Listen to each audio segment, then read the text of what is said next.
Yeah, I think here we are. Okay, hi. Awesome. Welcome to New World Chaos. I believe this is episode 12. I'm Jeff. We have I'm Nemo, and we have a guest today, Zachary. Welcome from Toronto. Hey.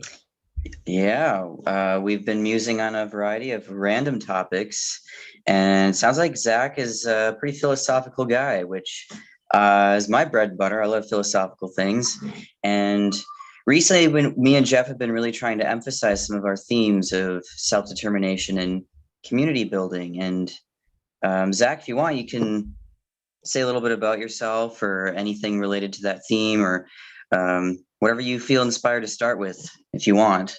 Oh, sure. Yeah. So I guess my story is interesting. So I went to school for engineering. I got pulled into marketing for about 8 years. Was working in the coaching industry, doing a lot of mentoring work at a university. And then a couple years ago, I had a mental health issue, which took basically. I've tried to get back into the traditional workforce, but it just hasn't worked. So I've had to, find my own way. So I'm doing a couple of things kind of entrepreneurially, but one of the things is kind of a passion project that I hope to work on for a long time, if not the rest of my life, is I'm planning to start, or I am in the process of starting a mini university. So looking at, I've been looking kind of at the philosophy of a university and like what is it really meant to do. And people usually associate universities with big campuses and neo-Gothic architecture and vines on brick and a large student body. But a university can be also small. It can be focused, and so that's kind of what I'm doing. Is I'm going to be focusing on ancient, forgotten, esoteric knowledge, also multidisciplinary courses, and I'm going to try to make everything free or as free as possible. So I can reach as many folks as possible. And there'll be a community aspect to that as well, like probably a Discord, but I'm also thinking old school, and going with a forum. I like the medium. So I think there's opportunity there. We kind of got lost in the world of Facebook for a while, but yeah, so that's about me. I don't know if that was too long of an intro, but yeah. No, No, it's fun to be here. that's awesome. I'm excited. I dropped out of high school, so college and university is kind of a foreign concept to me. And a lot of I was the only one of my friends that dropped out. Everyone else went to college, and when they did, they really struggled. So it was really a tough. A lot of my friends were younger than me, and they went to college around 2013, 14. And they're, I mean, not much younger. Everyone goes, school age. This really marginal difference there, but that was when they went to college. That was right around the time when things were kind of blowing up with the issues on campuses. So it's interesting that you want to start something entrepreneurially that's, I mean, you could almost say it's in the belly of the beast, but you seem to have a creative perspective on what it could be. So maybe it's not going to be in the belly of the beast. I mean, do you have this sense or this vision that you're going to be a competitor to the belly of the beast, or is that going to be a struggle? Like, do you have any, you know what I mean? I'm saying, like, have any concerns with that? Um, I that might be like that's kind of a larger thing around where higher education is going. Because when you look at the space in general, like degree programs like are still kind of the gold standard, but a lot of companies are starting to look past them. Like I think Google is famously looking past them and a bunch of other tech companies. And for a lot of folks, it's becoming more about your portfolio. And so there's another trend going on that's called micro credentialing. So you take a course or you take a few courses and you get a set of credentials or badges. I think there's some things on LinkedIn like that. So people are exploring that. Um, and there's also things like Skillshare and also Masterclass, which I found Masterclass to be interesting, like because they managed to pull in people like Gordon Ramsay to do a cooking series, right? And I think it's like 90, $100, and you get to learn from Gordon Ramsay. And so those types of things are popping up because you could go to culinary school for 2 years, or you can take this course and buy a few books and, maybe get a part-time job somewhere and learn from a chef, and, you'll probably be just as good. And so there seems to be a tendency for some people, not everybody, to want to hack it together themselves in terms of an education. And so the types of courses that I'll be offering are going to be kind of one shots that are going to be explorations of a theme, rather than, like, I don't know, philosophy 101. It'll be like the one that one of them that I'm kind of excited about is, I won't be able to do it for a couple of years, but I'm going to call it Sympathy for the Devil. And it's going to be a course. It's going to be a role-playing based course about empathy and evil. And so the theme is empathy and evil and exploring evil. And so that's going to be the theme. And I'm going to pull in whatever disciplines necessary to nail that theme and bring it to life, and also teach people stuff. So let me know where to sign up. If you need a case study or a live demo. Sounds good. Yeah, that'll be fun to develop. It'll take me a couple of years because I want to figure out how to scale it, because that's the problem. It's like, how do you scale these things? So yeah. Man, that sounds really cool. Already the first example you give is like a really distinct thing, but it's not necessarily niche. Empathy and evil, kind of how those things like connect to each other or interact with each other in different ways. And because a lot of people, I've noticed, will, if they lack nuance, they will automatically add a connotation to a concept. So selfishness automatically has a negative, it's always negative to people, which I don't think that's true. I think that it's inevitable that selfishness is a thing because everyone lives as an individual. It's like this physical, fundamental part of reality.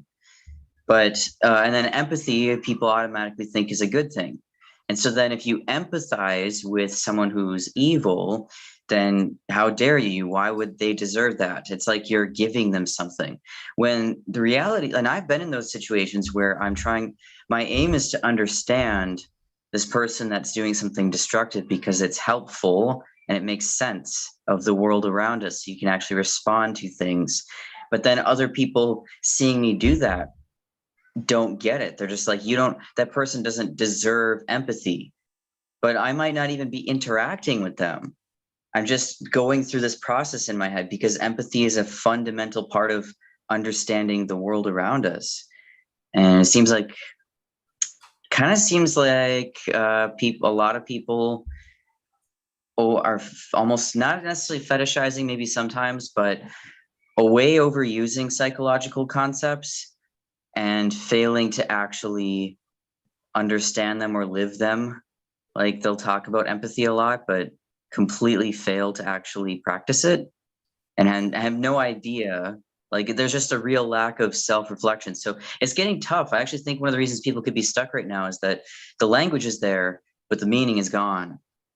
I don't know. You just already inspired a whole bunch of ideas in my head, just with that idea of how empathy and evil interact. Yeah. Well, one of the things that inspired that idea was, I don't know if you've seen the TV show Once Upon a Time. I've heard of it. Okay, it's kind of cool because it's the premise is that there's this real world part where there's the storybook characters like Snow White and things. They're in the real world, but there is like events in the fairy tale world that led up to them being in the real world. So there's a couple of storylines going on, but basically one of the most interesting characters in the show is the evil queen, like who's the one who poisons Snow White with the apple, or however the story goes. And over I think the first 3 seasons of the show, it explores her character and kind of how she came to be so spiteful and how she came to be, like just the way she was, and the way that they laid it out. And I don't know if it's canon or not, but in terms of the original story, but they definitely helped. I think they would definitely help the viewer build empathy for this person. Yeah.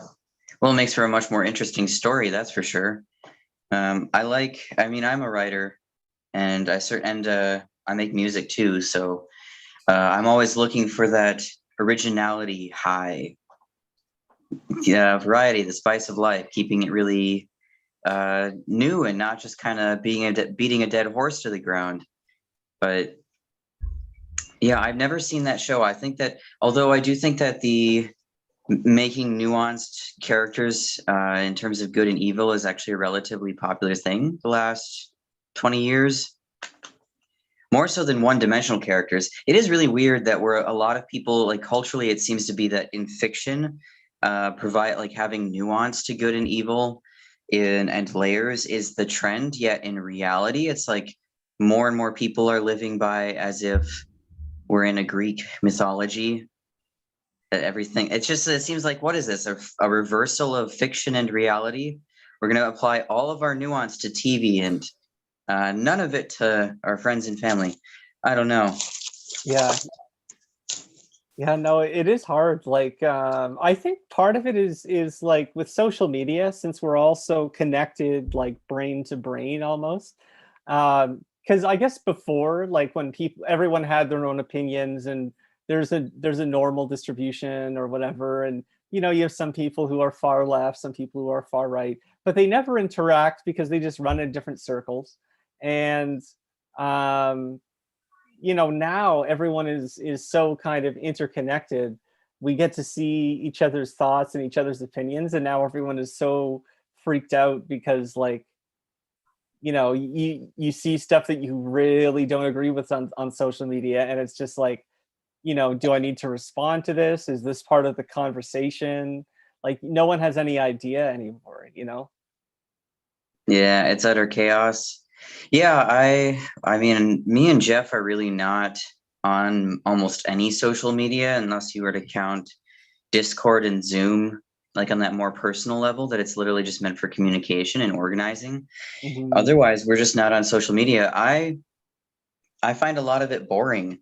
It is really wild to me that people can get so addicted to it because it's just such a shitty replacement for real in-person interactions. And it's also a paradox because I see people interact in person after a self-isolation, and it's so much more difficult for them to interact in person after that. And so it's like a catch 22. It's like something that makes you sick and makes it more difficult to do the thing that's good for you. Maybe that's a more common thing in life, and there's all these paradoxes everywhere. But I am really inspired and excited every time I meet somebody that is actually trying to build something new and like do something ourselves.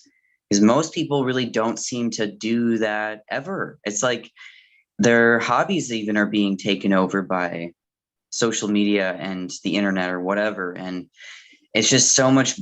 I'm amazed that people don't try to go out and do something new because it's so satisfying to like explore your own hero's journey. And you and Jeff were, before we went live, we're talking about kind of the history of the liberal arts and like the hero's journey. I mean, maybe loosely ties to that because an interpretation of Greek mythology. Oh yeah, well, in some ways it is a hero's journey because you do have to, as part of a liberal education, like, ideally a student will go into a university and they'll have a whole bunch of thoughts and opinions about how the world works, and then they'll get told by a professor, actually no, and here's a stack of scientific papers or books or whatever, for you to understand how the world actually works. You read those, you engage with them, you talk with the professor, and then after 4 years of that, you leave a relatively formed mind. I don't know. It's just, yeah. Mm. Sorry, I lost my train of thought. Yeah, well, you're describing it as a hero's journey, although Oh what you yeah, so actually there is like some amount of breaking down, right? Like, because your own perceptions you're gonna have to break down. You're gonna have cognitive dissonance, and it's tough, right? It's tough to be told that you're wrong. It's tough to be told that you suck. It's tough to be told that your writing sucks. It's just like it's yeah, a process.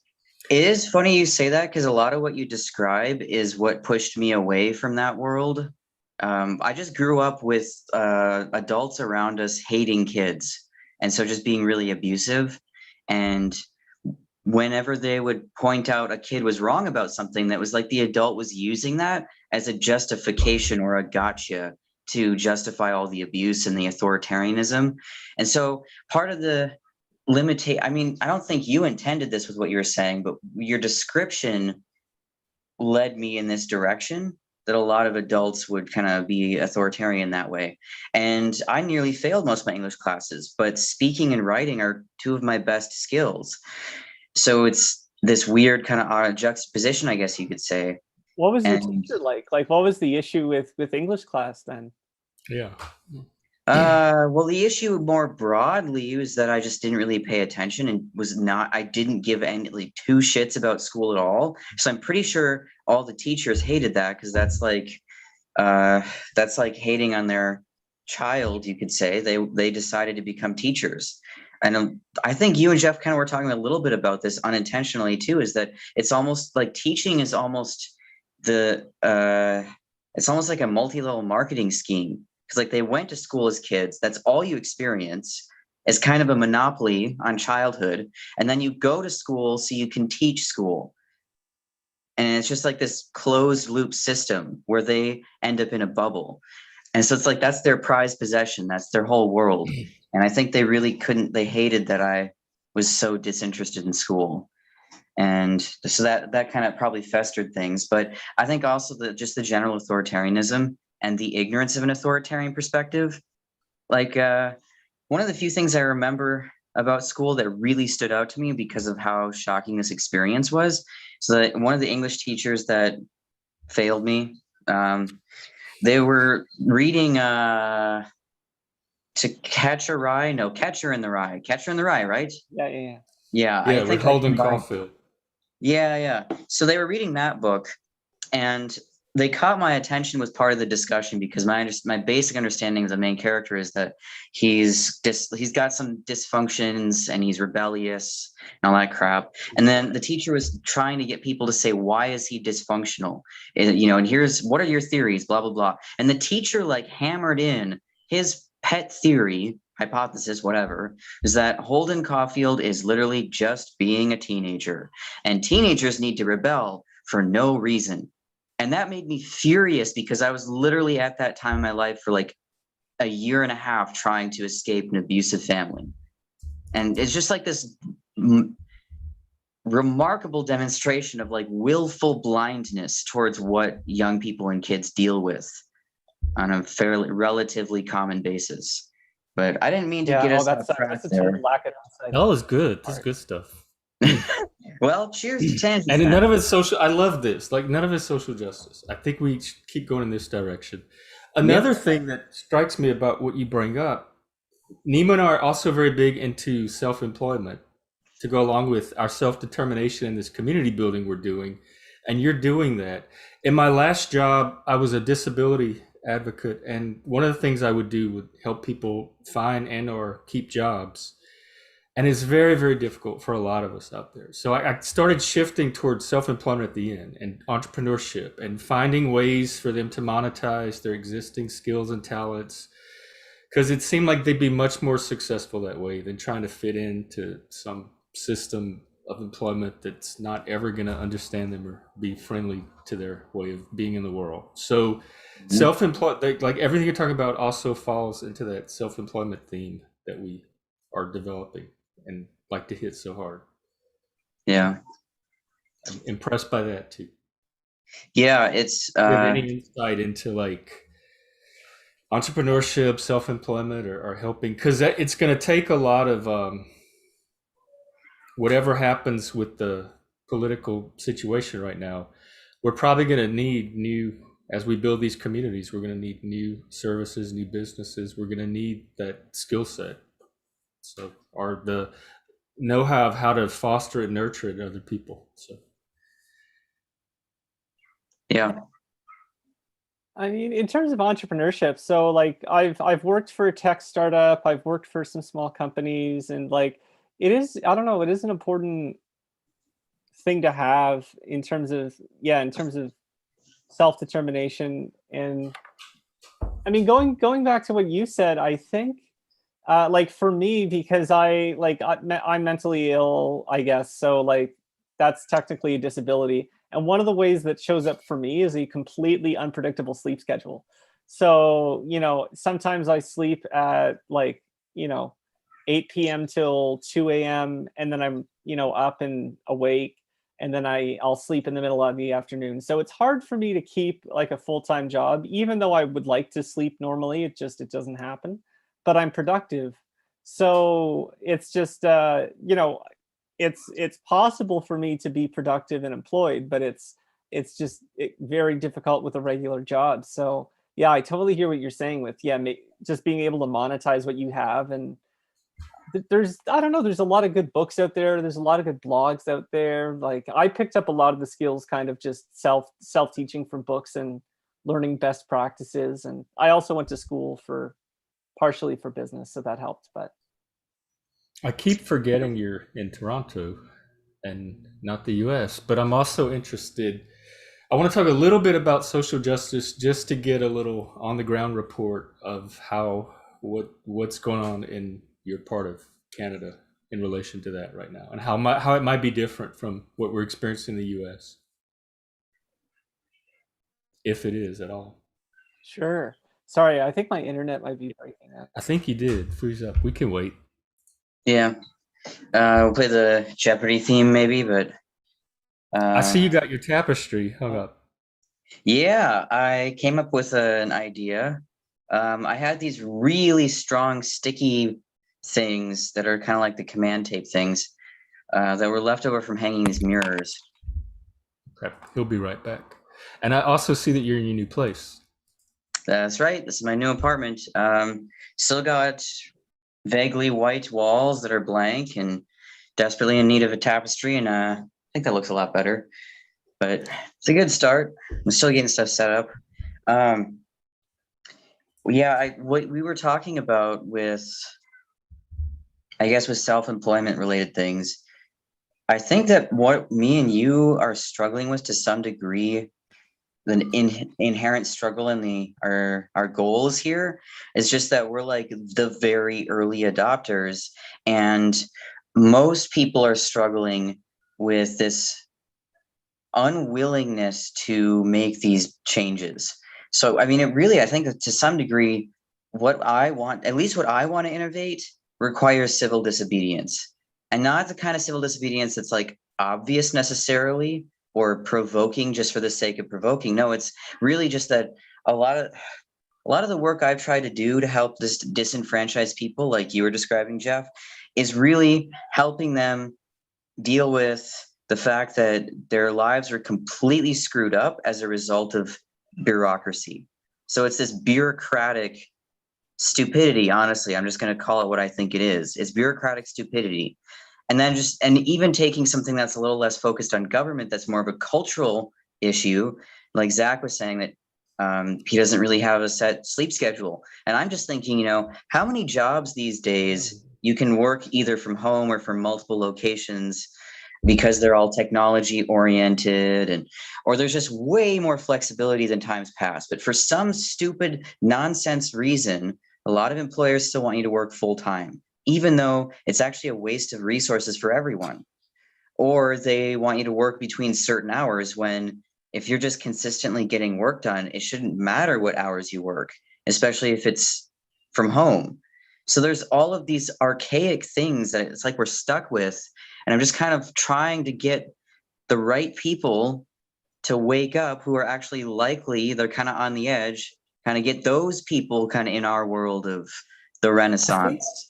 COVID may have shaken some of that up. I know it did for me. Like there's no way I'm going back to the normal world of work that I left last year when lockdown started. And I know other people I've talked to feel the same way. So I think COVID, the last year of being locked down may have shaken some of that up and shifted some people's perspective on that. So kind of be open to what the next year or two produces in that area. Yeah. That makes sense. Sorry, I'm back. I'm tethering off my phone now. Oh, okay. So you were going to talk about Toronto or Canada or Oh yeah, social justice. So the social justice scene in Canada is a little bit different. The major ongoing issue here is Canada's historic and current treatment of Indigenous people. So a lot of people might not know this, but if you look at like health outcomes, economic outcomes, social outcomes of Indigenous people in Canada, they are as bad or worse than Black people in America. There's a lot of communities in Canada that don't have running water still. That issue is like that's kind of the main. I wouldn't even necessarily call it social justice issue. Like it is like it's not social justice necessarily in the sense that it's woke. It's a social justice issue. But then like the woke stuff kind of gets tied into that, and then the Black Lives Matter stuff gets kind of tied into that, and LGBTQ issues. They aren't necessarily at the forefront in Canada at the moment because like we passed gay marriage back in like 2005. So I don't know, but like Canada is pretty woke, pretty progressive. Like everyone definitely wants to be friendly and polite and welcoming and things like that. And our prime minister always says that diversity is our strength. So that is our motto. Yeah. Yeah, in Indigenous people's issues, that's certainly a prominent thing where I'm from as well, in Minnesota. So like Minnesota and the Dakotas, there's long history with Indigenous people there as well. And man, we got all kinds of messes going on that a lot of people I don't think are aware of more than the very tip of the iceberg. Because some of it, it's just classic government corruption. And I don't know. It's a whole that's a whole big rabbit hole. But I wouldn't be surprised if some of the issues that Indigenous people face, or like some of the history and the way that people respond to it now, is very similar in parts of Canada and where I'm from. I mean, you could basically call me a Southern Canadian. It's Minnesota if you look at the map. Yeah. Or if you really want to screw with the language, just call me a Central American because we're right in the center of the continent. Oh yeah. That's If funny. you think of it that way. Yeah. Yeah, it's really, but it's interesting how you drew a distinction between the woke versus it being a real issue, and that woke is infiltrating. And because I'm pretty sure the entire methodology of social justice is to infiltrate and like hijack issues that where they see opportunity and they sort of take it on as their own. Yeah. See. Okay. You know what? I'll give you an example. Like, so I think it was last week. Someone was doing maybe some building or something and they were doing some ground penetrating radar in the area, and they came across graves of 215 children that had been dead and buried from one of Canada's residential schools, and so that obviously sparked a big issue. But the central issue right now is the Catholic Church apologizing. And so the thing that everybody is gunning for, all of their energy is focused on, is getting this apology from the Catholic Church. And meanwhile, like there's opportunities to, push for things that would, like, obviously I'm not saying an apology isn't important, but like you could probably get, if you're an activist and you're strategic about this, you can probably get like some serious material benefit. Because there are cases in Canada which I find interesting from a legal perspective, where there's actually no treaty for the land. The government actually has no historical claim on some land that it calls Canada. So it's rightfully Indigenous land, and that has not been talked about. Like it has been talked about, but like I don't know, like it like there's a couple songs. There's a good song called "Land Back," which is self-explanatory, but it's just it. Canada is just this interesting thing because everyone thinks of Canada being so like diverse and everything, and then it's built on this foundation of just weird stuff, and The government is currently kind of authoritarian, so it's kind of like a soft authoritarian. So I don't know. Canada's kind of a weird scene. I'm thinking of moving to a smaller town, Moving where? like to a smaller town somewhere. I'm not sure exactly. Somewhere maybe in Yeah. like northern Ontario. Yeah. Yeah. Canada does kind of come off as a weird place. So there's no real history with. Is there? Oh, you cut out or went mute. Yeah. No, That was my stupid phone. It doesn't even matter if I mute people. Apparently, their phone calls still interrupt my podcasts. I'm going to ban my friend from calling me if he doesn't stop during my podcast. Anyways, I always thought it was funny how America, like the government in the US, has such a ridiculous history with war, but then there's Canada just like right north of us. Certain things just seem kind of arbitrary. Like I really have met people that the only reason they support war is because they assume they can never get rid of it. So I guess their mentality is if you can't beat them, join them, which is a little ironic. Maybe not. Yeah, no, that's like the question of war and when and if that's justified, like that's a huge philosophical thing. Like Canada does have a bit of a history with it. Like we have like there are some prized battles and things like that have happened with Canadian forces, particularly in like World War I, World War II, that they're like Canada is quite proud of. And one of them is kind of one of the founding things of our national mythos, I guess you could say. Like, so in 1917, I think 1918, there was a place called Vimy Ridge, which is in France. And basically it's this kind of like slight incline and then a sharp drop off. And it was kind of, and the sharp drop off is facing the German side. So if you capture the hill from the Canadian side, you have a huge strategic advantage. It's like 100-foot cliff or something like that, like a very steep. So there was this huge, it was the strategic position, and the Germans were holding it forever. And the Canadians eventually, it was the first time that all the divisions of the Canadian Army kind of fought as one in the Canadian Army.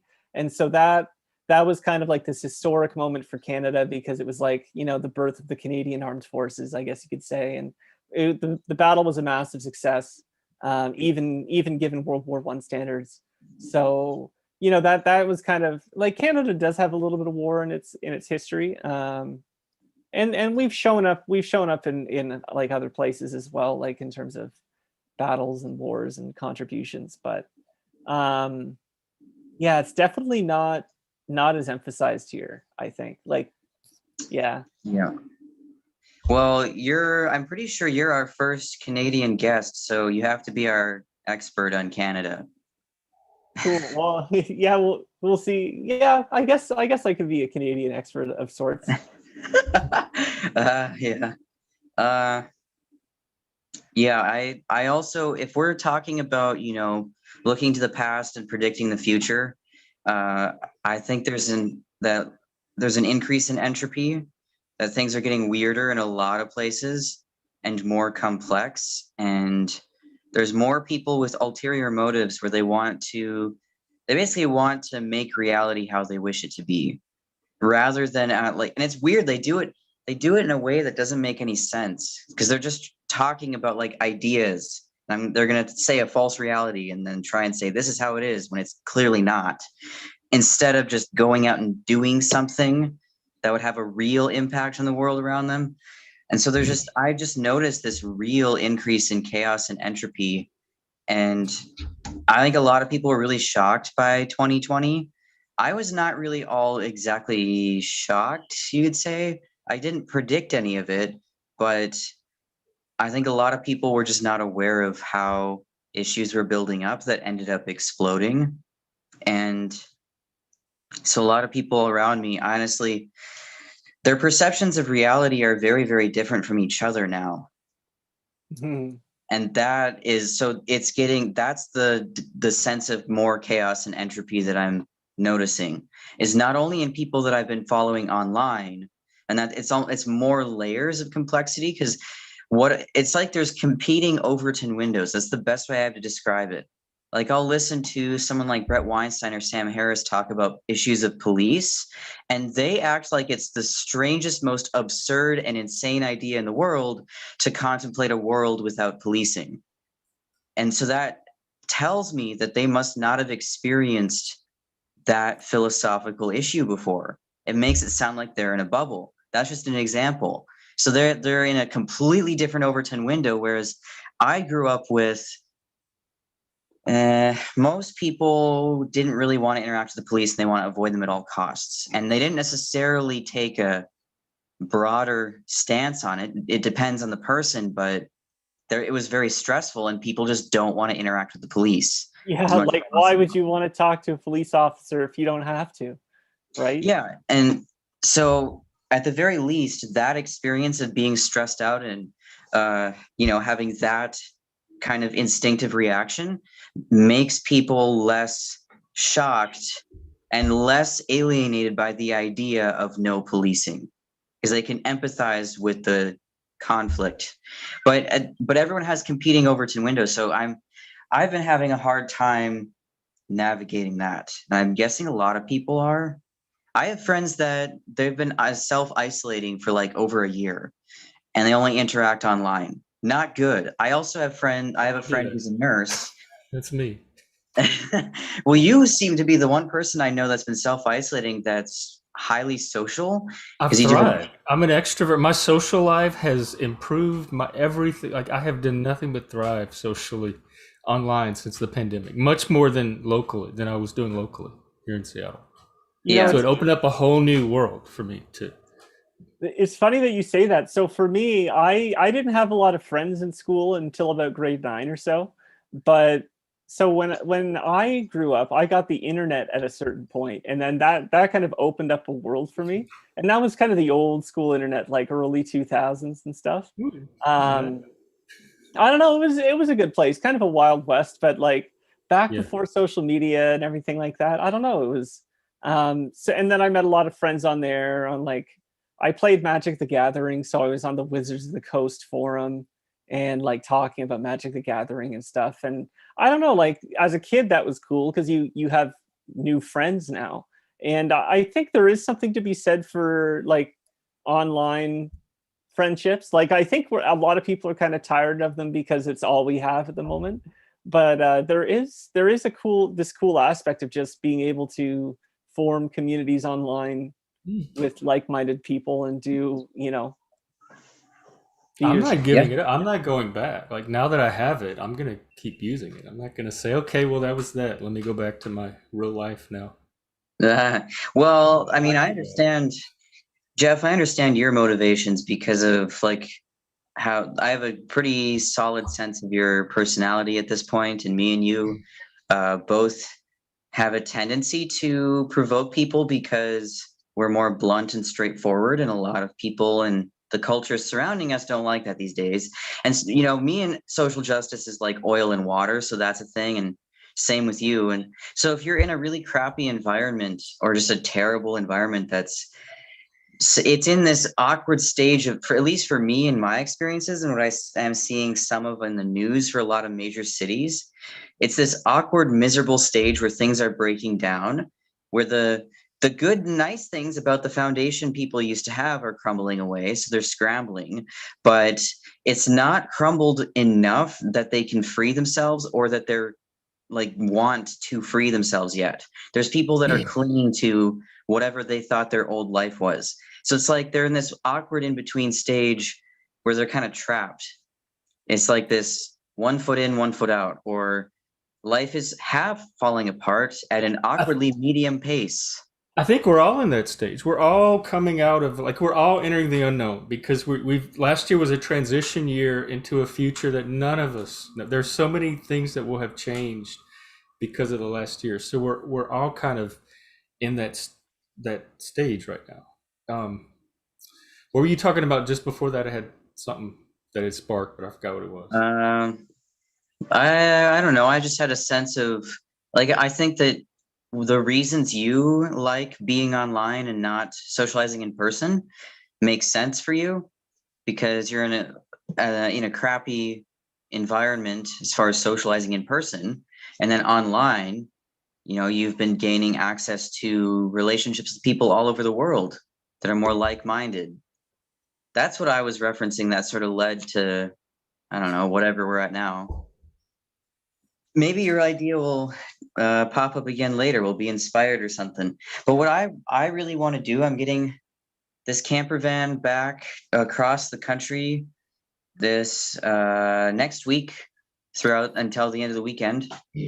And then maybe we can start making plans to actually bring this stuff in person. I would love to do that. I would love to do that, and I would also love to start like organizing little in-person chapters across the world when there's enough Yeah. people in one spot too to create the in-person base. I remember what I was gonna say. You had talked about things crumbling and this and that, and that's where I get confused a lot about that, because I think they're referring to the liberal values or whatever people are shifting away from. And I'm thinking that's not crumbling. Like logic is not crumbling. Math and science are not good. People are not using it anymore.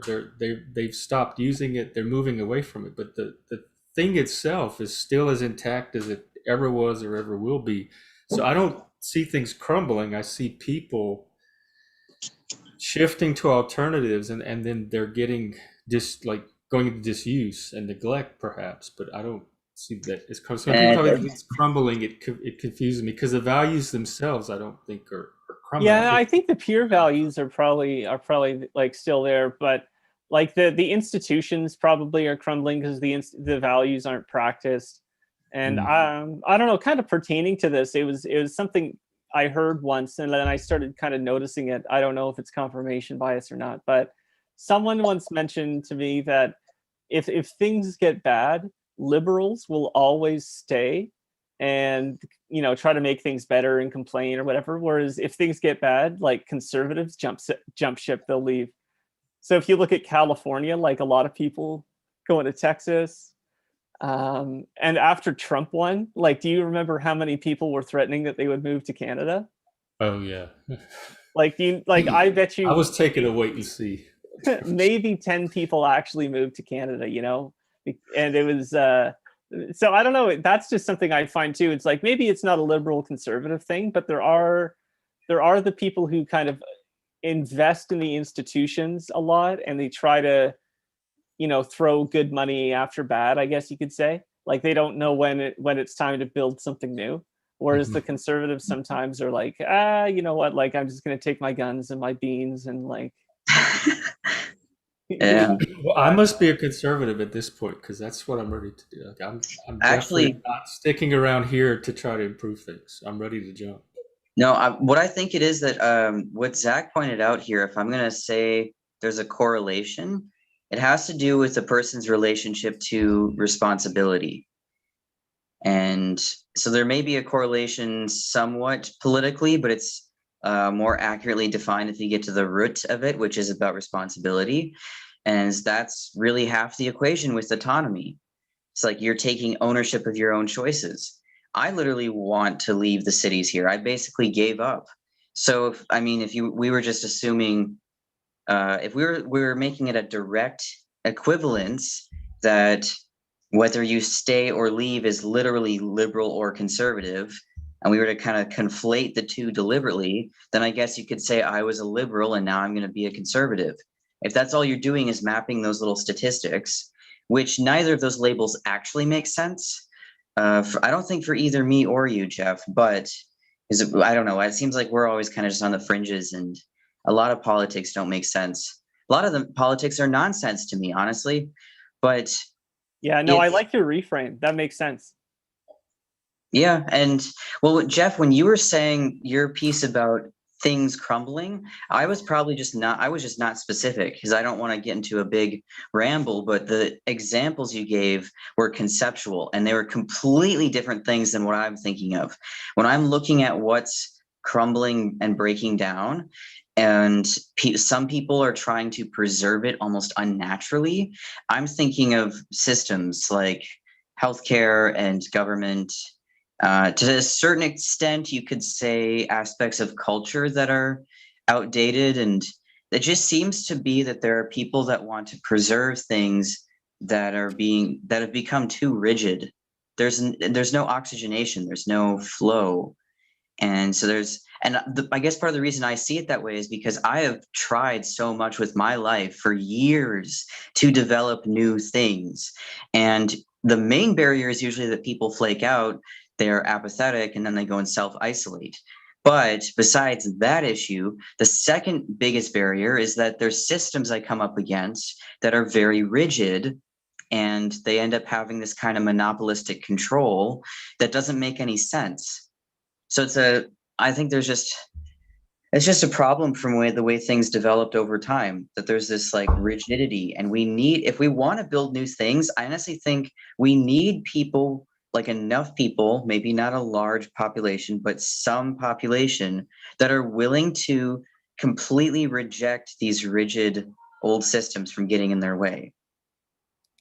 Yeah, I think there is some aspect of that. I mean, I'm trying to think. I think one of the books I read a while ago about entrepreneurship was just like, figure out a business where you don't need to have any employees, because if you have employees, you're subject to labor law.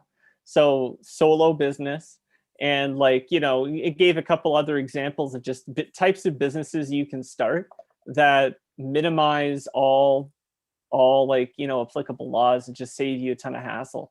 And it just makes so much sense, because once I started looking into like as like an entrepreneur and stuff, when we were growing a tech startup, like, we started with like 4 people, and then, by the time I left, it was 10 people. And by that point, you basically need almost like someone in HR for not for necessarily 10 people, but once you get to like 15, 20, you need someone kind of dedicated-ish to just managing the people side of the business. And it just becomes a completely different, you know, level of difficulty, type of business, type of work. And so I don't know, I find like, yeah, a lot of people, as we start to discover options and realize that, especially with the internet, there's so many things that we can do that just let us just work outside the government. Like, I think they're going to try to regulate Bitcoin, for example, soon, because Bitcoin currently exists outside of the system, and they do not like that. So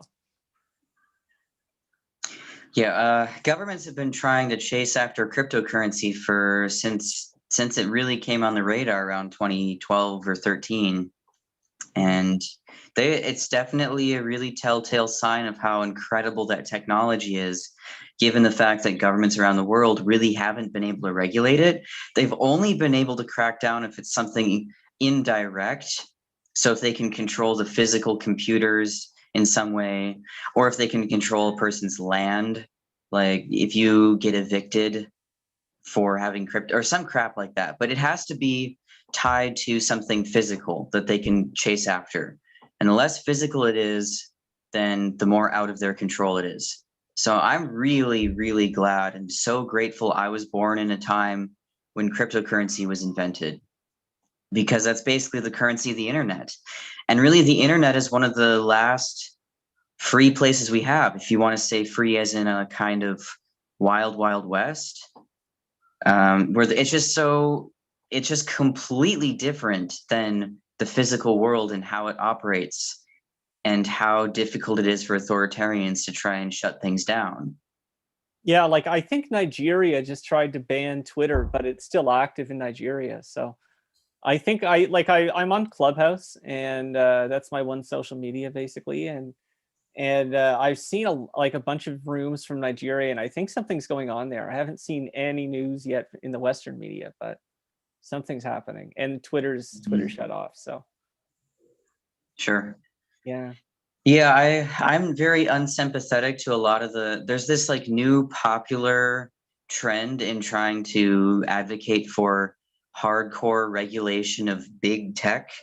And I'm really unsympathetic to that. It's like it's a very an authoritarian concept, and not necessarily because of whatever a person's opinion is with big tech. It's not like I'm a fan of social media, but I really have no sympathy or empathy. I mean, I don't know about empathy, but I just have no patience for people that want the government to ban something that they are addicted to themselves.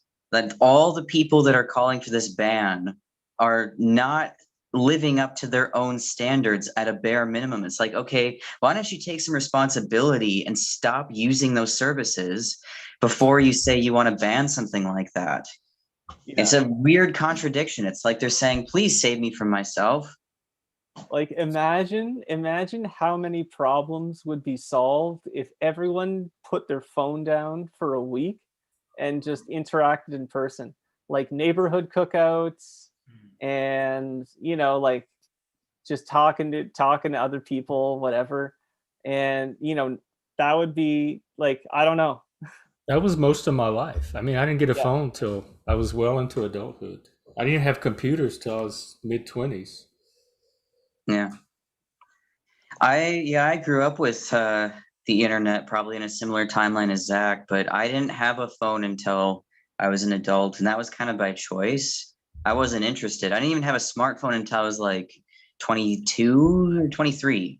Mhm. I don't even like smartphones. They're annoying to me. I It's like hardly use mine at all. I hardly yeah, have it it's on. like I I have a use my laptop. phone a lot more now just because my computer's in for repair and I'm literally doing a podcast right now. So it's a little ironic. But it's like practical things, and it's sort of like this constant rat race to make the best of our situation that we're in now. But uh, it's it would be a dream if people were more motivated to actually get out in the world. Although since I've worked in social services and I've worked with people kind of on what I would say the front lines of the damaging effects to the culture and economically, the people who really get hit hardest and first by these issues.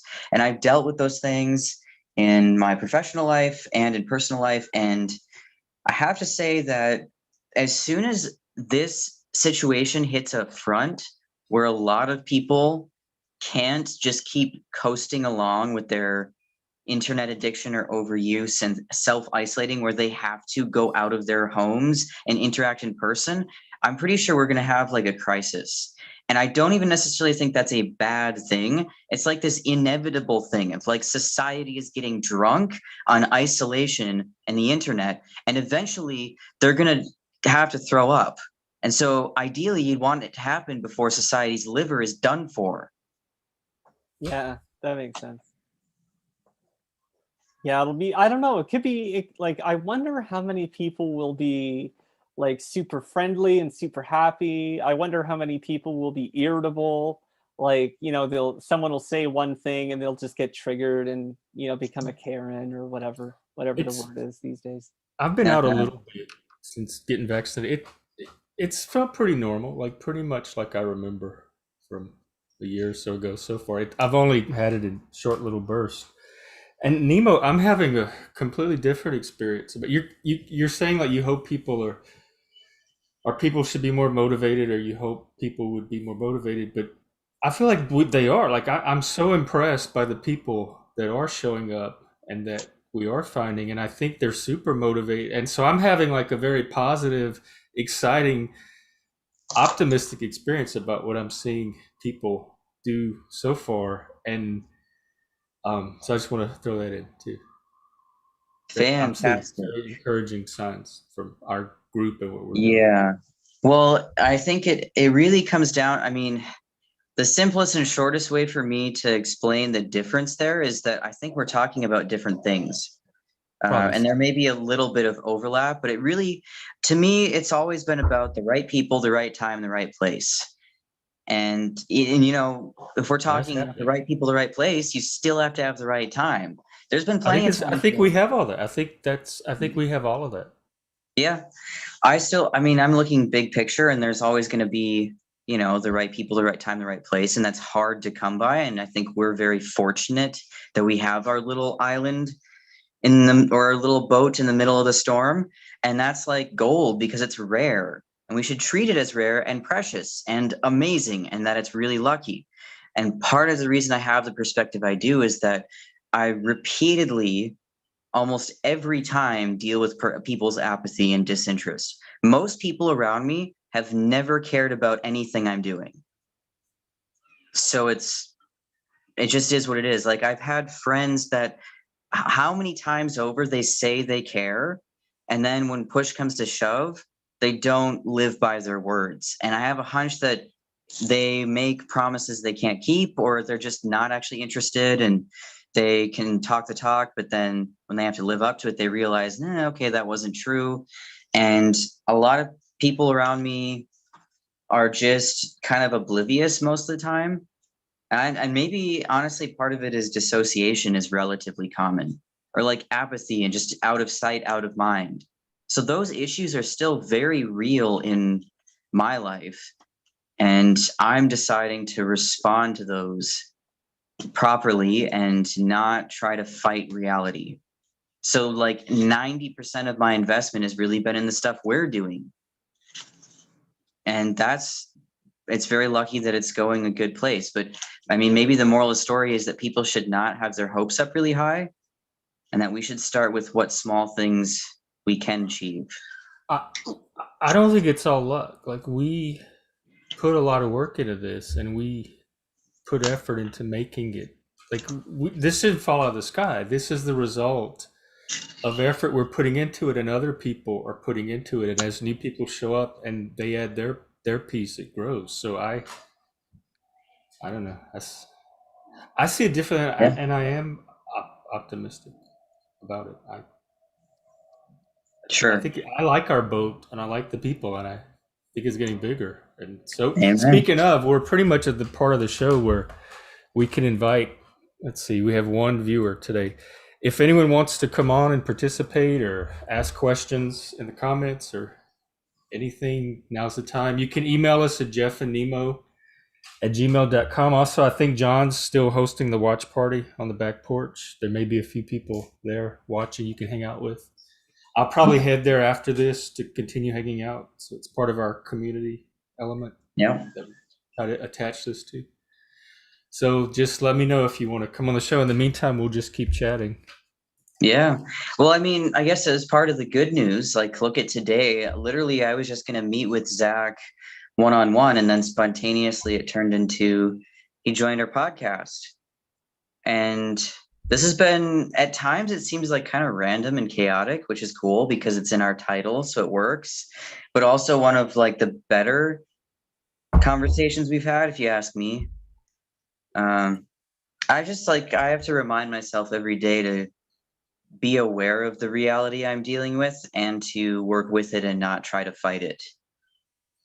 And I don't know if I have a good, solid understanding of why I've had this uphill battle with people's apathy most of my life.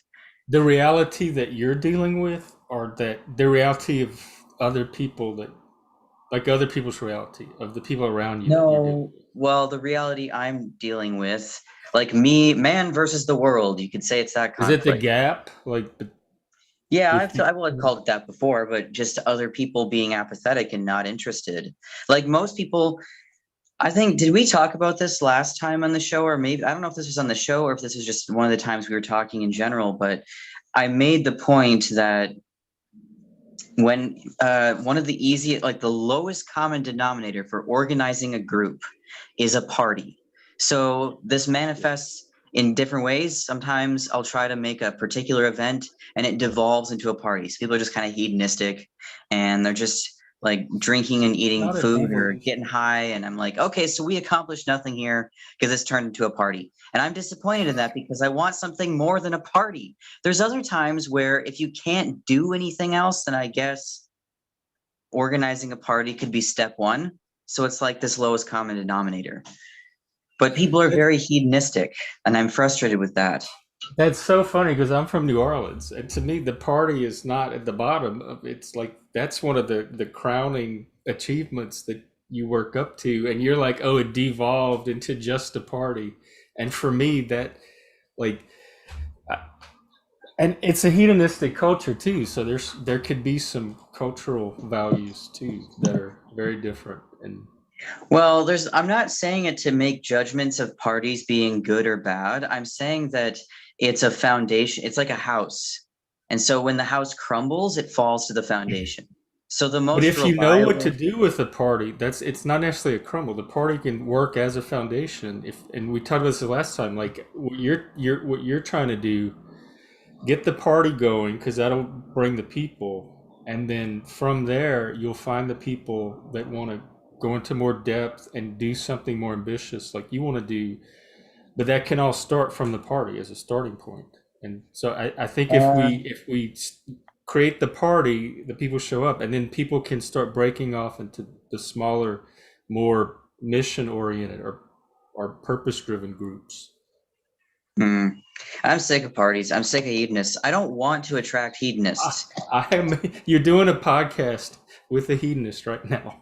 This is your 12th Well, episode. okay, then I guess you're my favorite hedonist. I I'm had from no idea. Louisiana. I'm Cajun. I'm a Satanist. I hit all the hedonist I like markers. your seasoning. That's good. Your seasoning makes food taste I good. moved here from New Orleans. I want to take the podcast on the road in the camper van. I need to broaden my I do too. horizons. We really should start talking about that. Yeah, Yeah. I don't really have, like, if I'm going to do it, this is the best time to do it because I don't really have anything that I'm obligated to right now. Other than Why this. not? What were you gonna say, Zach? Oh no, the camper van thing, like that's awesome that you have that. It's gonna be a nice summer for you. Well, I don't know. I mean, I have to fix it up more. I mean, Okay. it's doable, but it just smells like 10 years of old people in the ocean right now. Oh, okay. So yeah, it's gonna take a bit of a scrub down. That's Wednesday, Mm. you said? Yeah, next Wednesday we got it. Well, so we in May I won it at an auction spontaneously. Their headquarters is where I'm from, sort of. It's like in a suburb, not far from here. And the one I won though is actually in Georgia, well, almost in Florida. It's like really far south. And so we tried to get it back here, but we got stuck repairing it. So now I'm going back Wednesday next week, and for 4 days we're going to drive it across the country to get it back here. I want to live in the van full time by June of 2023. And I want to find somewhere else to be that's like kind of a van community or something that's like in person. I want to do some more of the hippy dippy stuff. If we're talking about building new communities, there's actually some statistical analysis of different subcultures in the US that said hippies. So, I mean, they had a whole philosophy and methodology for how they define different subcultures and how they overlap. And what they sort of defined as hippies was actually statistically the most satisfied with life. They found the most meaning and purpose in their lives of all the groups, and that a lot of groups showed a much higher degree of existential crisis and nihilism. And I think it makes sense, actually, because they have community in person. And I mean, there's a big difference between a party that is going somewhere meaningful, that's part of a meaningful community, and a party that is this desperate attempt to avoid reality because your life is nihilistic. So certainly the people make a huge difference for me. I'm really sick of people that are really nihilistic and they're just covering up their chaotic life with alcohol or whatever. I'm a minimalist. Like, I have a hard time being around that. I'm a It's nihilist so boring too. to me. You know? What? I'm a nihilist too, just to let you know. You don't come off as any of the I'm things totally- that I'm talking And about. existential. I'm all of that. I have all of that. Yeah. You don't come off as any of those things I'm talking about. You Oh. come off as the opposite, Jeff. Okay. You come off as proactive. I don't want you to be passionate. surprised, so just want to go on record. Yeah. I don't know, Zach, is there anything you want to maybe wrap up Yeah. with? Throw into the mix. We've just been ranting at each other. No, I'm just thinking this has been great. Like, I think it's great that people are starting to, build these sub communities and things like that. And I don't know. I think it's important. Like, I feel like what happened is, at the beginning of the internet, it was a whole bunch of little sub communities, right? Because it was that was literally the structure. It was AOL. That's what I remember. There was AOL, but then once you got past AOL, like you had like web rings. Do you remember web rings of like Kind of, so they like blog, they had Yahoo GeoCities and Yahoo something, and Yeah, is there but like like a blog ring?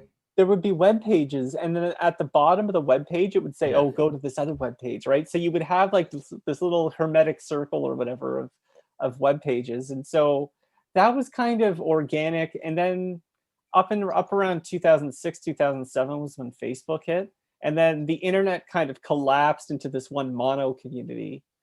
And I feel like it's starting to pull back again into these micro communities, and so this being one of them. So yeah, I don't I know. I think it's great.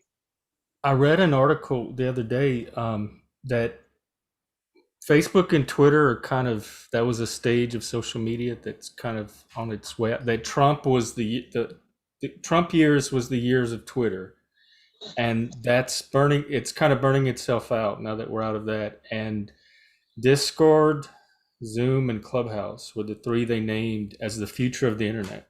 And Zoom and Discord are the ones I use almost exclusively now.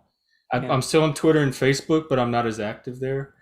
It's much more interactive. It's much more in person. And if like I'm totally for that being the future of the internet, because it's already what we're using to build the communities that we already have going. So Yeah. I think getting past the text medium, and especially like the shorter text medium like Twitter, it just, you know, elevates the ability to be snarky, and it kind of, I don't know, prioritizes that in a way with Twitter being trite and stuff like that. So being I find like even with Clubhouse is interesting because I've been in a couple of rooms where someone kind of says something that's out of line, and the other people will kind of jump in on them right away. So you get that instant feedback of people being like, hey, you probably shouldn't say that. But like there's that accountability. Whereas on Facebook, you can just type a rant against whoever and then hit enter, and then everyone else has to deal with it.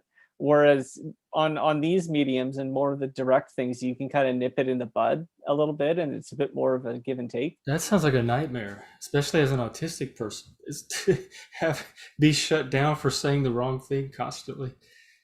And Yeah, like even on Facebook and Twitter, they're not really dealing with whatever you post. You're posting whatever your thoughts are, whatever you type, and then they can choose to read it or not read it or react or scroll. But it's not anything they have to deal with. Like hopefully they don't have to go to therapy over something that they read on a Facebook post, and that we're all a little more adult with that. So I think I've got defriended over stuff, posting stuff for social media, which I think is an extreme reaction to something on social media. So I guess you're right in a sense that you put it out there and then other people have to deal with it. But I also, social media to me is not really a medium that there should be a lot of stuff to that like I think of dealing with as like real life trauma that people have to deal with. And if something on social media is affecting you to that degree, that shouldn't be happening on social media. Like, Yeah. yeah, yeah, It's kind of a strange phenomenon. Jeff, I think you and I are just too much of outsiders where our life experiences probably. led us to. I mean, it's just it's a very different experience because we don't really use social media like other people do. And there are times where I ended up on Twitter because I had to look up some information and I had found a person's Twitter profile to find that information. A lot of it's honestly cryptocurrency investing information. So Twitter is one of the places that you find that, for better or worse, I guess. But like it ended up, or somebody would share something that was a Twitter related whatever, and I open it, and it's like I almost feel as if I'm missing something completely because there are people that are lashing out at each other, and you only have so many characters to do that.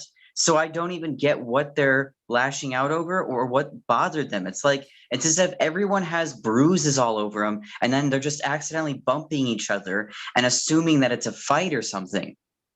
And You've I never been in a Twitter fight. Well, I don't use Twitter. I don't have a Twitter account. Oh, I So I can't. don't I understand. found you. It's something you find yourself in the middle of somehow, and then it takes over. And when you're in a Twitter fight, you're kind of in something that has a life of its own, and everybody that's involved, it's this energy. You can feel it come off the screen when it's happening when you're in the middle of it. I've been in so many Twitter fights, and I couldn't even tell you how I ended up in them.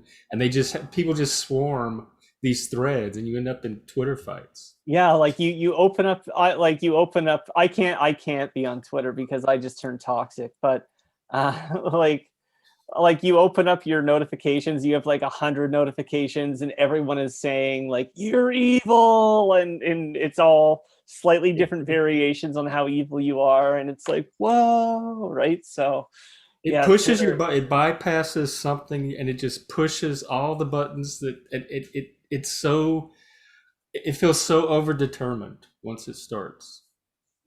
That's an interesting term, overdetermined rather than self-determined. Yeah, I think that. So I've been into meditation for a while now, and I hated it when I first discovered it. But eventually now I am where I am now, and I guess I meditate now, and I do physical practices that are related to that. And I had to go through a lot of really intense physical therapy, especially with a history with PTSD, because it's actually a nervous system thing.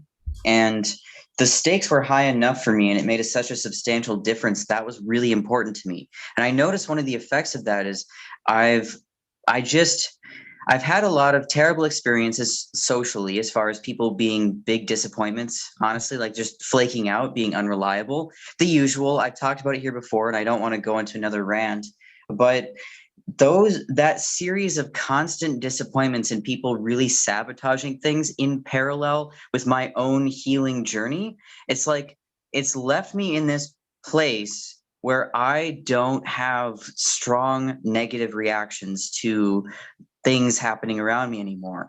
My expectations are pretty low, honestly, that people struggle and they're suffering substantially. And if you have expectations that people are going to work together in a group and get anything done, that's basically like the equivalent of being a perfectionist these days, or a utopianist. That's like pie in the sky for me. If we have a small group of us together that actually could do something and be productive with it and not tear each other to shreds, that is a freaking miracle in my mind at this point. I think we have that.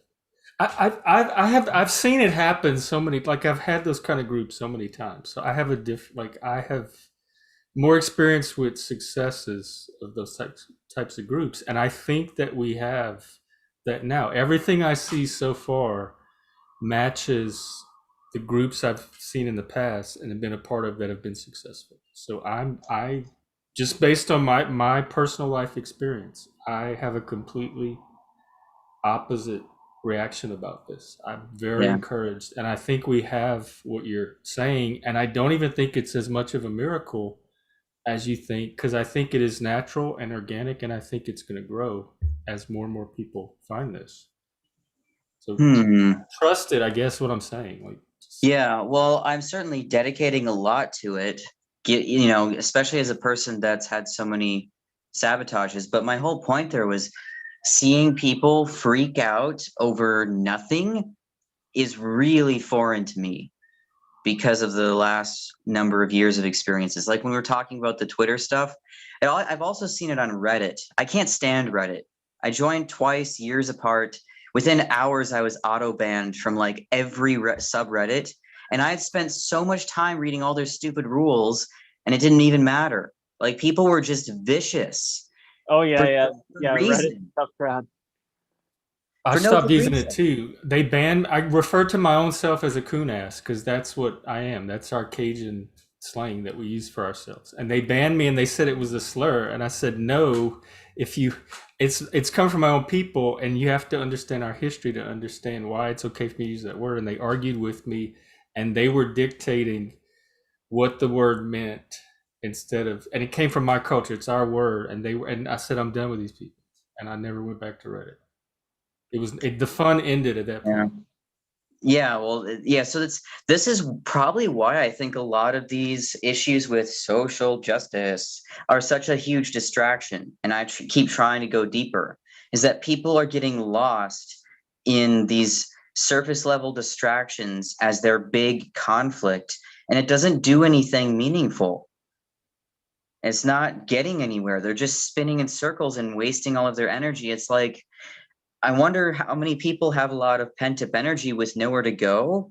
They don't have a creative outlet. They don't have a satisfying use for that energy to like really work it out and get exhausted by the end of the day in a way that's really good and satisfying. And so there's all this energy that's just stuck going all over internally. And it just goes, it creates this really dysfunctional, it just like gets really soured, and then it has to escape and they kind of freak out. I mean, that's my best guess based on when I see it happen with people in real life.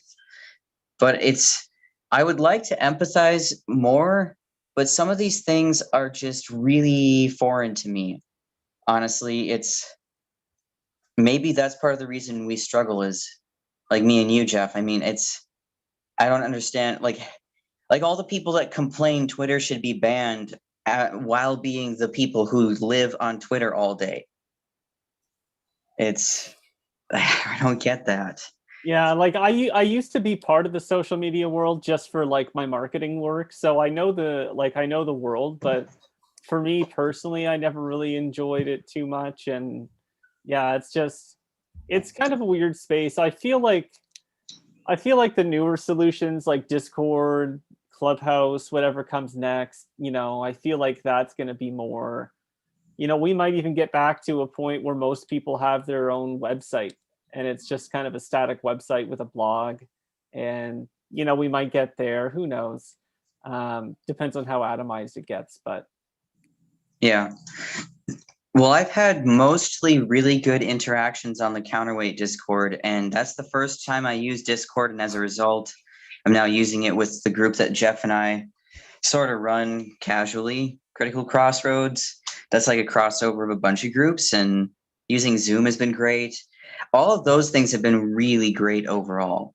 It's pretty rare that anyone on Counterweight has a conflict. And when there is a conflict, it doesn't actually get anywhere because the outsiders and even usually the people involved don't react to it. They don't escalate it. It kind of wears itself out naturally. That's a huge deal. I wonder if maybe that's a good sign that whatever marketing Helen Pluckrose is doing and people in her circles, maybe that's attracting a certain crowd. And that's that's a good thing. Yeah, there's the people who Most are of them are adults, and especially in CTA where they're all mental health professionals and we have conflict resolution techniques. But also, I think there's a certain sensibility that's being affected by critical social justice in the first place that's reacting to it. And it seems to be a more mature, adult, deeper, more self-aware sensibility that's being kind of offended by social justice in the first place. And I think that the people are all coming from that. They all possess that to a degree. So I think the crowd that is drawing, the crowd that is being separated and peeled off from their social groups by this stuff is the same crowd that has the emotional maturity, the intelligence, and the conflict resolution know-how to navigate conflicts in a way that maybe people were not used to being able to do. Well, yeah, I mean, actually, most of my experiences with social justice really do devolve into the snake eating its tail thing, where people are getting increasingly, it's like they're swirling around in increasing toxicity with each other. And it seems like it really just pushes away good people because everything with social justice everything that I would say are good qualities in a human being are almost inevitably or always attacked by social justice ideologues. Like me, I'm a very honest, blunt, transparent person, and I stand by my boundaries regardless, because that is more important to me than whatever sacrifice I have to make as a result of protecting my boundaries and standing up for what I think is right. And I would even say I'm selfishly motivated to do that because I'm primarily motivated by morality and living a good life, not by this kind of hedonistic or survivalistic sense of what's comfortable. I'm not motivated by seeking comfort. I find it actually, if I have too much of it, I get bored or it drives me crazy, and I actually have to go out and do something challenging and difficult. And so I think those are good qualities. And I've been targeted as a result of those qualities because I guess it's threatening to people in social justice environments. So if they're pushing away good people, then they're swirling around in increased toxicity over time. And then those of us who are disenfranchised are starting to meet each other because there's now so many of us. We literally do have a critical mass for this like renaissance. And I'm trying to get people to realize it. It's not just this terrible thing. It's a renaissance. It's huge. It is an opportunity. It's a big opportunity. I think they are. Well, the ones at least that are making their way to our little network, I think, are realizing that, and I think most of them are using it to do things with. We just need to keep growing that. Yeah. Well, I don't know. I mean, we gotta support people. It'd be interesting to see what projects other people are doing that are proactive. If we continue on, Counterweight has the listening sessions they're doing, group list, and I think they do the one-on-one, and then they do the caseworker where they kind of triage your situation and help you troubleshoot strategies that you can sure. use. So Counterweight's pretty active about that. CTA they're good with community support, resource referral, that kind of stuff, education. Those are the big ones. I know FAIR just got off the ground, and that seems to be drawing a lot of interest. And this is only here in the U.S., the ones I know of. Heterodox Academy, I keep hearing a lot about. So I know that there's organizations out there set up that they look like they're doing stuff, and they're doing it pretty quickly. Like, it amazes me how fast some of these organizations have mobilized, even Counterweight. Yeah. And a lot of it is the same people, so we're overlapping. So there's this core little group forming between all the organizations that's really very impressive to me. Yeah. I'm excited. Well, Zach, I mean, we got Zach today, and you're working on starting this like modern alternative university. Yeah. So it'll be a fun project just to see how it goes. And when I'm probably going to launch the community in like later this year, probably fall, winter, once I get everything kind of together and figure out exactly what I'm doing month by month. And I'm going to probably launch a course in January. So yeah, like I don't know, it'll be fun just to see who shows up and who's interested. And yeah, I mean, one of the things I think about too is the internet has kind of blown our sense of scale. And so if you think about a professor in a university who teaches, maybe he teaches an upper level course, 50 students a year, teaches for 30 years, right?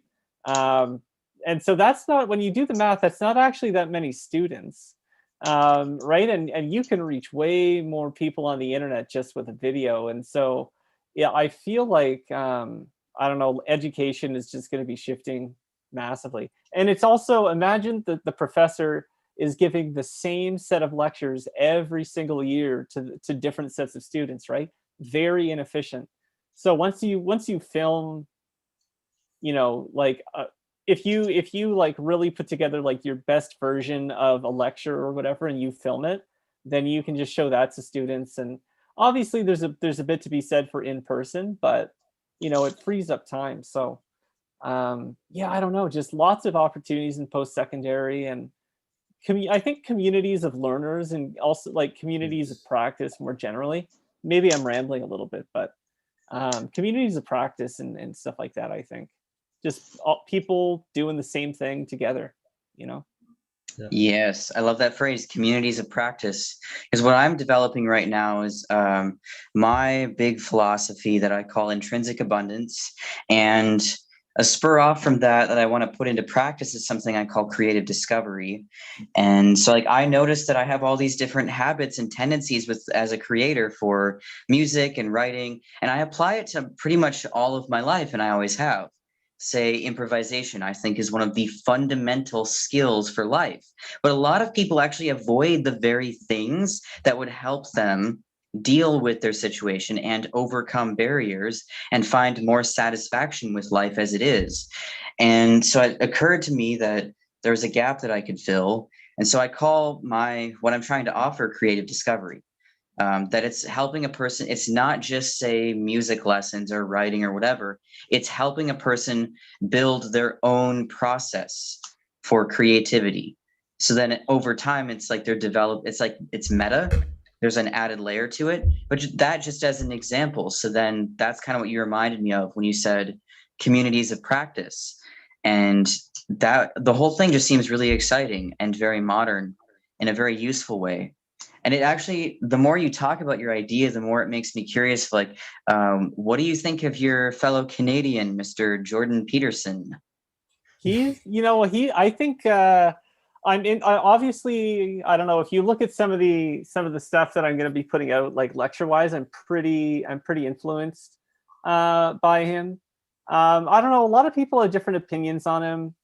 I found, like, once I dove into his original thinking and I saw kind of where he came from and why he was coming from, and just, I don't know, kind of the whole, looking at the whole history of him as a scholar and his progression and everything. I don't know, I just find it massively interesting. Like, Maps of Meaning is a tremendous book.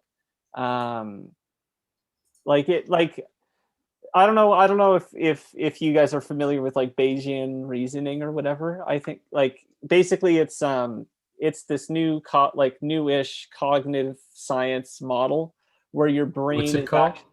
Bayesian reasoning. So Bayes. I'm Oh, probably, Bayesian. Yeah. Um, but your brain, I've come across the term at least. yeah, it's basically your brain is like a prediction machine, and the goal of your brain is to minimize surprise. And so cognitive scientists and folks like that have been coming up. I'm paraphrasing it heavily, but they came up with kind of a certain set of concepts. And the thing that I find fascinating about Jordan Peterson is when you look at the stuff that he did in Maps of Meaning, he kind of derived some of the similar theorems and fundamentals from the structure of religious myth, which is coming from a completely different angle. So, like, the work in general, I find is interesting. But yeah, that's my ramble about Jordan. I asked about that. That was really cool. I didn't know a lot. I knew the very basic idea of Maps of Meaning because of what Jordan's referenced before, and kind of based on the title too. That he's literally trying to build maps of meaning or analyze how different belief systems were intended or serve the purpose of being a map to discover or create meaning in one's own life. So that makes sense to me. But the way you described that was actually pretty interesting because I'd not heard that before. And that's really cool that you got deeper into his work in a way that I don't know if as many people have. I really am a big fan of Jordan Peterson. His thinking wasn't necessarily brand new to me, but the way that he put things together was a nice iteration of things I'd already been experiencing and discovering. So it's a nice parallel. I think the main reason that he's even considered controversial at all is, well, because of social justice people, is because he's so clearly very truthful and blunt and getting to this really deeper place of meaning as a direct contradiction to the very nihilistic type of social justice proponent that's pretty common. And it seems to be this kind of jealousy that Jordan is a figure that's very popular because he's saying something so profound or reminding people of this. And for some people, it's the first time they've experienced it. And that's really profound, the shared experience of that. And I think a lot of social justice people are jealous of that because they've been trying to force their ideology to be a replacement to fill that void. So they're attached to it because without it, all they have is nihilism. And they'd have to actually grapple with that head on and deal with it. It's probably very painful for a lot of people. But their ideology to me is really just like the addict's version of meaning and purpose. It's like filling a void. It's never going to replace the true thing. Yeah, I can see that. Like, I mean, ideology in general is kind of it is a map. But it's kind of a half map, So where it's kind of a low resolution map, I guess you could say. because there's only one road, and that road leads to equity. So, but I don't know, like with like the way that the human brain, at least as described in Maps of Meaning, kind of moves through the world, you encounter anomaly, you have to grapple with the anomaly, and then you have to come out the other side a different person, right? And so there's the people that, and I like, there's the people that embrace the process, and then there's the people that reject the process, and the people that reject the process like really, really hate him. So Yeah. Well, for me, if I'm going to look at the struggle that we're seeing now, that has been this ancient struggle throughout much of human history, pretty much I would say the whole of human history. And it's definitely very obvious now. It's just the struggle between autonomy and authority. And that a lot of people mischaracterize this struggle because they have political motives. So they want their authority or authoritarianism to be disguised as something more marketable. And then they justify their form of authoritarianism as a tool to achieve more autonomy or better autonomy in some other area. So in some ways, people say conservatives will achieve more economic autonomy and sacrifice social autonomy. Liberals will do the opposite. Libertarians try to sacrifice authority and seek autonomy everywhere, but often are not very effective in that. So I really just see a lot of human history as different groups trying to seek more autonomy, but they're so desperate that they are willing to be authoritarian to achieve their goals. So it's almost like selling your soul to the devil in a way, as a metaphor. That's really the struggle as I see it.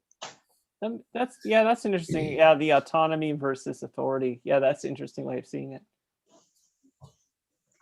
Well, Jeff and I, when we did what we now call episode 0 of the podcast, we did that as just a conversation we put up on the internet, on YouTube, before the podcast even existed. And we decided the topic would be trying to figure out what we have in common that brought us together.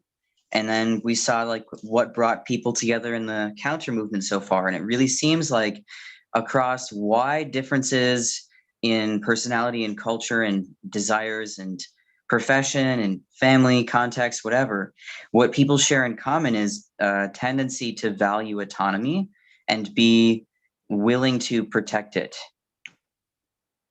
That's what I've noticed in the counter movement. So that's one of the best pieces of news. That's like the good news, the best of the best for me, because now we're starting to have a cohesive movement, a cohesive renaissance for autonomy itself. Because a lot of authoritarians, they tend to misrepresent what is authoritarian and what's autonomous. So if we're coming through as this countercultural movement, then it's kind of destroying all of their propaganda and their plans. Jeff, you go on all the time, Jeff, about how you're punk. You're like you're an OG punk. No, I can sense authoritarianism. Like I have this microscopic sensitivity. I have ever since I was a kid. I can hear it in the tone of voice. I like the directions people give me, everything. And so I'm acutely sensitive to it. I can't be around it. I can't tolerate it for very long. So I'm a very good barometer for it and for keeping that line. Even when I was a teacher in the classroom, I went out of my way to not be the authority figure, and that was timid because I wanted them to be able to learn. So I tried to be as much on their level as I could, and it was all successful for what my purpose, what I was there for. Yeah, and you often do say that a lot of the people that are parroting punk these days, it's almost like they have the visuals and they kind of fake the reactions. But that's what someone told me, that punk is mainstream now. And what I think, like back what was punk in my day, it visually looks punk, but the values are not the punk values. They're very conformist and mainstream. Yeah, it's a lot. Well, to me, it's a lot of lying, honestly, and it's very shallow. It's like they took on the superficial characteristics of what they see as punk. Well, punk was so short-lived anyway, from the late '70s. So if you like real punk, they wouldn't even. That's so remote from any of the kids around today anyway. So it's just an Yeah. aesthetic style that they're drawing from. Yeah, most of the people I know that get into that, they're really just using it because they want to seem different and stand out. Honestly, 80% of the punks I like, self-described punks I've met are also like hardcore into queer theory. They're like non-binary punks. So I guess punk is their gender identity. I had a purple mohawk growing up in college, at punk and all that. And my mom freaked out because she said, everyone's going to think you're gay. And I assured her that the colored hair is not a sign of being gay. It's not it's all the kids are doing. And now it's exactly what she feared it was. It's becoming, it's got co-opted by the queer thing. And she was right after all. Yeah, it's a little ironic. Self-stereotyping. Well, people want to be oppressed, so they got to self-stereotype. I don't even, as soon as I said punk was their gender identity, I just decided I have no idea what we're talking about at this Now point. that actually makes sense. I understand that identity. If someone told me their gender was punk, I would totally Really? get them. I could Yeah. see that. I would, you know what? Like, I would be down if someone told me the gender was punk. It's like, all right, cool. So then if punk is a gender now, are there punkosexuals? I think I am one. I think I am now. As of now, super Oh punk. God. Yeah. I come off as a nerd, probably just because I'm short and skinny, and sometimes maybe the way I speak or something. I don't know, but I'm very hyper independent. So as a kid, adults don't really like that. So I was considered rebellious. So I guess a lot of people around me that don't know me as well from like childhood don't realize that I was rebellious. So it is No, really, I so I can see guess that. the opposite side of the self-stereotyping is that the people who are hyper obedient now will then think of someone like me as being more obedient. But I think the whole thing is that they're just deliberately stereotyping everything so that they can live in kind of a manufactured world where they get to be the rebels. I don't know. I have no idea. Well, we're at after 3, so I think this was a pretty successful day. Yeah. Zach, it was great to meet you. I'm very glad you were able to come on. Yeah. I'm glad Feel you guys. free to come back whenever you want, and also to participate as a commenter when we do our audience participation part. We also have the back porch, which hopefully we're going to start opening more and more for people to hang out on Awesome. at random times. Yeah, Zach, if you want to ever organize an event in the back porch, test out any of your potential lectures, presentations, or whatever, or casually hang out, we're really trying to build up things like that. And even if you wanted to come back on the podcast and we could have do something that's has a sense of structure. I think this was the most chaotic of the episodes we've had. At least that was my experience. This was chaos to me. This whole conversation flowed from the Okay. It seemed I can show you the thread when we map it out. I guess it seemed random to me. That there were some really good moments, but it also seemed random. So one no more than our other ones, though. I think all of our podcasts are chaotic. Yeah. Well, we'll see what happens next in this new world chaos. Yeah. I'm glad we finally got a Canadian on the show, so we can check off that goal. Let's just have a little map of different countries or whatever. But that would be fun. What? That would be fun if you guys did that. Yeah. Well, we wanted to start doing stuff that was more structured. Because this is so completely unstructured. There's nothing to really bounce off of, or it just is kind of a hit or miss. So we're trying to think of good questions to ask a guest as well. But Zach, I'm looking forward to whatever you're working on with your projects, and hopefully you let us know how we can help. Yeah, stay connected with us in our communities and all that. And if anybody listening wants to join us or get connected in our groups, we always share links. Our email is jeffandnemo@gmail.com. We got the back porch, and we've got Critical Crossroads Discord. I'm active in Counterweight, so join us pretty much anywhere you can find us. And John has a message in the comments. Back porch is open. Come on in. So that's where I'm going to head after this. I got to go after this right away, but I'll catch you later, Jeff, and I'll see you around, Zach. Yeah. See Hey, y'all Zach, later. Thanks for great having to me. meet you, and hopefully we'll see you again. Great to meet you too. See ya.